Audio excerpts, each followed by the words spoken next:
Today I stand here with the dream of building a new Nepal, with the fire of hope and passion burning within me.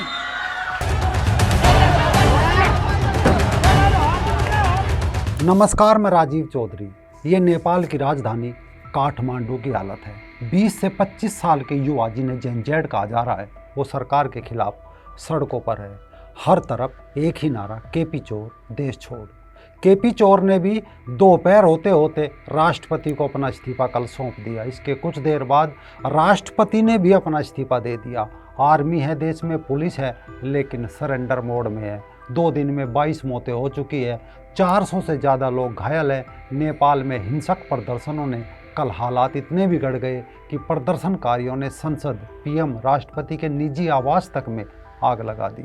सुरक्षा बलों से उनके हथियार छीन लिए। केवल इतना भर नहीं, 3 पूर्व प्रधानमंत्री के घर पर भी हमला किया। 3 पूर्व प्रधानमंत्री, जिनमें झालानाथ खनाल के घर में आग लगा दी। इसमें उनकी पत्नी राजलक्ष्मी चित्रकार को जलाकर मार डाला। प्रधानमंत्री शेर बहादुर देउबा को उनके घर में घुसकर पीटा, जबकि वित्त मंत्री विष्णु पौडेल को काठमांडू में उनके घर के पास दौड़ा कर मारा। सोशल मीडिया पर वायरल एक वीडियो में एक प्रदर्शनकारी उनके सीने पर लात मारते दिख रहा है। देश में जारी हिंसक घटनाओं के बीच प्रधानमंत्री केपी शर्मा ओली ने पद से इस्तीफा दे दिया। सेना का एक हेलीकॉप्टर उन्हें लेकर सुरक्षित स्थान पर चला गया। प्रदर्शन क्यों हुए? क्या नेपाल फिर से राजशाही की ओर जाएगा? और क्या नेपाल के अंदर निरंतर फिर से उठ रही हिंदू राष्ट्र की मांग आखिर सफल होगी? आखिर नेपाल के अंदर पूरा मामला क्या है?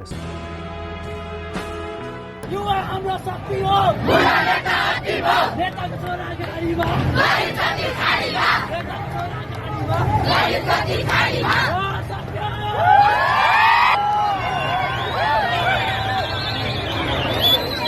सवाल बहुत सारे हैं, जवाब भी है, क्योंकि नेपाल में जो चल रहा है उसकी आंच पर रोटी सिकती रहेगी।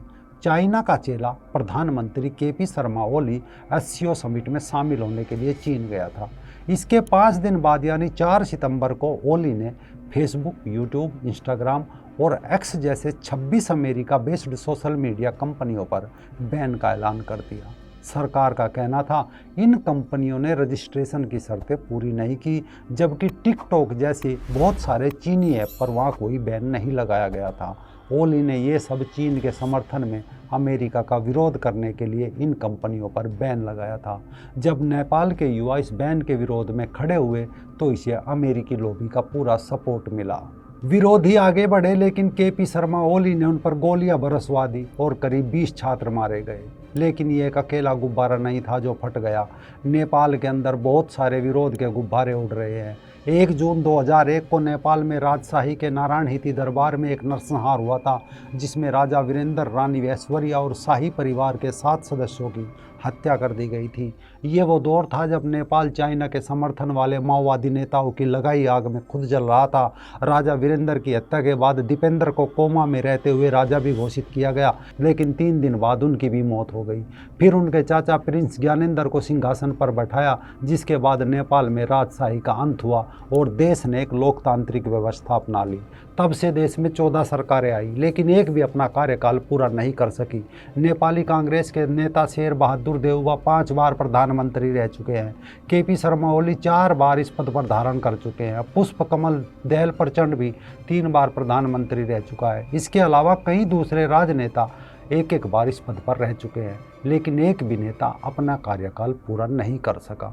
इसी साल 9 मार्च को राजशाही के समर्थक पूर्व राजा ज्ञानेंद्र वीर विक्रम शाह और उत्तर प्रदेश के सीएम योगी आदित्यनाथ के पोस्टरों के साथ काठमांडू के तिरुभुवन हवाई अड्डे के बाहर एक प्रदर्शन किया गया था। उनकी मांग थी कि नेपाल में फिर से हिंदू राष्ट्र होना चाहिए। इसके अलावा पिछले साल नेपाली कांग्रेस की महासमिति की बैठक से पहले नेपाल को हिंदू राष्ट्र बनाए जाने के मांग के मुद्दे ने जोर पकड़ा था। फिर मार्च के अंत में राजशाही समर्थकों ने एक बड़ा प्रदर्शन आयोजित किया। इस दौरान काठमांडू में प्रदर्शनकारियों ने कई जगह पर तोड़फोड़ और आगजनी की थी। प्रदर्शन के दौरान हिंसक झड़प में एक पत्रकार समेत 2 लोगों की मौत हुई थी। ये प्रदर्शन राष्ट्रीय प्रजातंत्र पार्टी आरपीपी ने आयोजित किया था, जिसे नेपाल के पूर्व राजा ज्ञानेंद्र शाह का समर्थन प्राप्त है और ये पार्टी देश में राजशाही स्थापित करने की मांग कर रही है। यानी राजशाही समर्थकों, हिंदू राष्ट्र समर्थकों का गुब्बारा भी नेपाल में की राजनीति की हवा में तैर रहा था। इसके अलावा पिछले 4 साल में 3 बड़े घोटाले हो चुके हैं। 5400 करोड़ का गिरिबंधु भूमि स्वैप घोटाला, 13,000 करोड़ का ओरिएंटल कोऑपरेटिव घोटाला और करीब 70,000 करोड़ का कोऑपरेटिव घोटाला, जिसकी कोई जवाबदेही सरकार नहीं दे रही थी। लोगों में गुस्सा था, ये गुब्बारा भी नेपाल की राजनीति के अंदर उड़ रहा था। बेरोजगारी और असमानता वहाँ बहुत तेज़ी से बढ़ी, जो 10% से ज़्यादा हो चुकी है। 20% लोगों के पास आधी से ज़्यादा संपत्ति नेपाल में जमा है। पिछले दिनों एक खबर आई थी कि नेपाली सरकार साउथ एशिया की सबसे करप्ट सरकार है। लोगों का मानना है उनके नेता विदेशी दलाल है, उनके बच्चे ऑस्ट्रेलिया, अमेरिका और यूरोप जा रहे हैं और गरीब को खाने के लाले पड़ रहे हैं। उन्हें आसपास के देशों में पलायन करना पड़ रहा है। यानी नेताओं ने रिश्तेदारों को महत्वपूर्ण पद दी है। भयंकर नेपोटिज्म, उनके बच्चों की विदेश यात्राएं, महंगे ब्रांड यूज करने और पार्टियों के फोटो सोशल मीडिया पर देखते कि युवा नाराज चल रहे थे। प्रधानमंत्री केपी शर्मा ओली की शासन शैली को अक्सर तानाशाही कहा जाता है। उन पर सत्ता और सरकारी संस्थाओं के दुरुपयोग के आरोप भी लंबे समय से लगते रहे हैं। सबसे बड़ी समस्या ये मानी जाती है कि ओली आलोचना बर्दाश्त नहीं कर पाता। मौजूदा जेएनजेड प्रदर्शनों में युवाओं ने सरकार पर भ्रष्टाचार का आरोप भयंकर तौर पर लगाया, जो हाल के वर्षों में बढ़ता चला गया। सोशल मीडिया लोगों को सरकार के खिलाफ अक्सर खुलकर बोलने का मौका देता है। केपी शर्मा ओली उस पर भी बैन लगाने के लिए चल दिया, लेकिन ओली जैसे नेता इन आलोचनाओं को निजी हमला मानते हैं, उन्हें रोकने की कोशिश करते हैं। यही प्रवृत्ति दुनिया भर में कम्युनिस्ट लीडरशिप की पहचान नहीं है। इसमें हैरानी नहीं कि ओली ने भी वही तरीका अपनाया। दूसरा, चाइना का नेपाल के अंदर बढ़ता दखल नेपाल के लोगों की परेशानी का कारण बन रहा था। केपी ओली खुलेआम चाइना की वकालत करता दिख रहा था। ये सब गुब्बारे मिलकर नेपाल की राजनीति को या देश में फटने के कारण बताए जा रहे हैं। अमेरिका का नेपाल की यूनिवर्सिटी में एक अच्छा प्रभाव है, क्योंकि जब नेपाल के युवा इंस्टा एफबी आदि बैन के विरोध में खड़े हुए तो उन्हें अमेरिकी लॉबी से पूरा समर्थन मिला। नेपाल में प्रोटेस्ट की शुरुआत से इसमें अमेरिका का सीधा हाथ भी बताया जा रहा था, क्योंकि अमेरिका नेपाल पर चीन का प्रभाव खत्म करना चाहता है। वहाँ मौजूद नेपाली संघ और अमेरिकी नेपाल हेल्पिंग सोसाइटी जैसे ऑर्गेनाइजेशन और अमेरिकी सरकार में शामिल लोगों ने नेपाल के यूथ लीडर्स के साथ मिलकर इस प्रोटेस्ट का स्ट्रक्चर तैयार किया था, जिसमें छोटे छोटे बच्चों को, स्कूली बच्चों को आगे रखा गया था। Today I stand here with the dream of building a new Nepal, with a fire of hope and passion burning within me. But my heart is heavy because this dream seems to be slipping away. Rise and shines. कुल मिलाकर पिछले कुछ साल का अगर इतिहास देखें तो भारत के सभी पड़ोसी देशों में एक एक करके तख्तापलट का शिकार हो चुके हैं। सभी देशों में पैटर्न एक ही रहा। अफगानिस्तान में तालिबान के कारण वहां के राष्ट्रपति अशरफ गनी को हेलीकॉप्टर से काबुल से भागते देखा था। इसके बाद वहां के राष्ट्रपति भवन में तालिबानी मौज मस्ती करते दिखे थे। म्यांमार में 2021 के सैन्य तख्तापलट के खिलाफ बड़े पैमाने पर हिंसक प्रदर्शन हुए, जो बाद में हिंसक हो गए और देश में गृह युद्ध छिड़ गया, जो अभी भी जारी है। विद्रोही गुटों और सेना के बीच लड़ाई जारी है। 30 लाख से ज़्यादा लोगों को घर छोड़कर भागना पड़ा और 6500 से ज़्यादा लोग मारे जा चुके हैं। 2022 में श्रीलंका में हुए आम लोगों के आंदोलन को भी अरागलाया कहा गया था, जिसमें राष्ट्रपति गोटाबाया राजपक्षे और उनके परिवार की सत्ता का तख्ता पलट किया गया।